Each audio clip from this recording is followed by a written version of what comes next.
giving me this chance.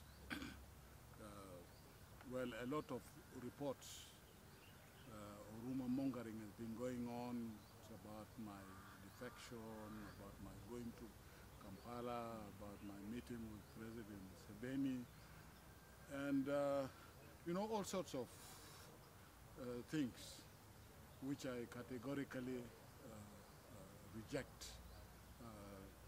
These rumor mongers or rumor mongering is completely baseless.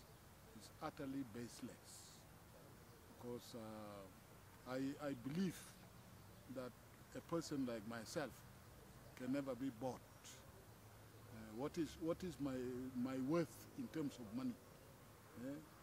50,000 US dollars cannot be a value for buying me to go to Juba.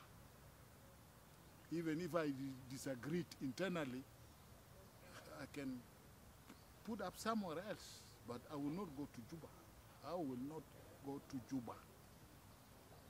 It is a lie fabricated by people who have their own machinations and imaginations. And unfortunately, they have no proof. They have no proof. And I urge people to be very understanding, not to misunderstand each other, and not to confuse issues.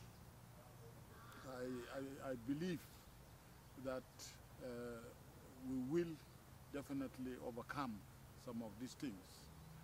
Rumors will always be there as long as human beings exist, but they will not make any impact except that they divert, you know, people from doing the right things. And this is what is happening with the rumor mongers we have in Nairobi and elsewhere. Because I have sacrificed for this struggle. I put my life on the firing line.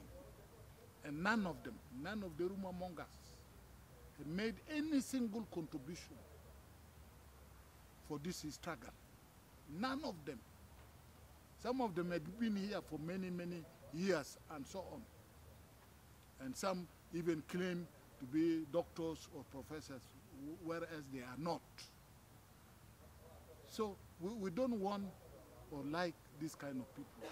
We want highly conscious cadres, people who must be respectable, people who must be able really to propel the movement forward to achieve its objective, rather than confusing people, you know, and making the enemy actually to take advantage of this kind of counterproductive arguments. So I think I've made it abundantly clear the claim or claims by Governor Clement Wani that I had agreed to defect. That is utterly nonsense. It is nonsense. It is nonsense. And that I had received money from the President of Uganda, that also is nonsense. I went precisely to Kampala in order to propagate the position paper of the Equatorians. You see, even if you are a national leader, you cannot, you know, ignore the realities of our societies. Our societies is full of communities, and no community should be left behind or marginalized. And we are trying to mobilize the people of Equatoria. There is nothing wrong about this. There are also comrades who are mobilizing the Nuers, who are mobilizing the Dinkas, who are mobilizing the Zandes. What is wrong with that? This is not to say that, Kalas, you forgo your national, you know, responsibility. That is not true. See, that is not true. So it is very important for people to know that the allegations of Governor Clement Wani are completely baseless. Baseless. These are intended to divide the opposition And we completely reject that. Reject that. And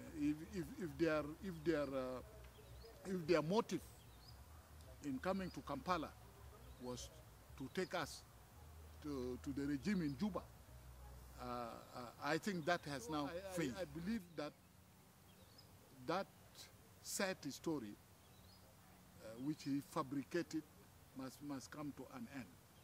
And also, those rumor mongers in Nairobi who think that, they can just, claim anything, also must stop, because we want unity among our people. We need to respect. We need to respect ourselves. We need to respect ourselves. Nobody can just come from the street here and, claims that he is this or that. We are a revolutionary movement, and therefore our cadres must be disciplined. Must be disciplined. Anybody trying to introduce chaos must be definitely put on the spot. To the people of South Sudan,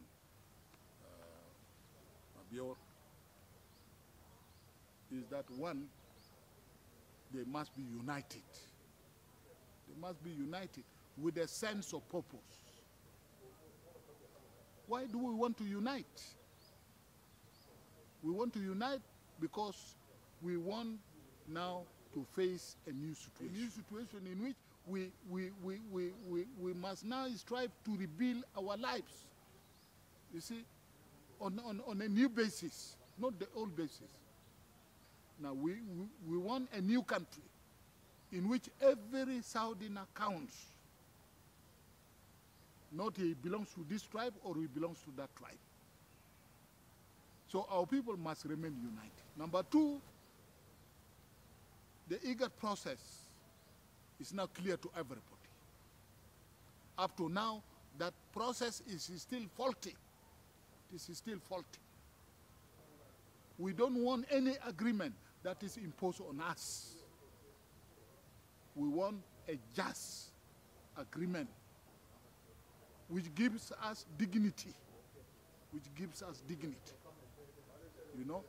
and not to be imposed, so that the enemies of our people will take advantage and again regroup and throw back the South into the confusion it is. Yeah. So this is my simple message to our people on unity, the IGAD peace process. We demand that all the stakeholders in South Sudan must be consulted. Must be consulted. Not one or two or three or four people. No. All the ethnic groups in South Sudan must be consulted so that we come out with a consensus agreement on the program which we want to rebuild our country. So let us be vigilant on this. Let us be vigilant, because the international community also is full of contradictions. People have interest in South Sudan, and that's why the peace agreement has been dragging on. This time we don't want that to happen.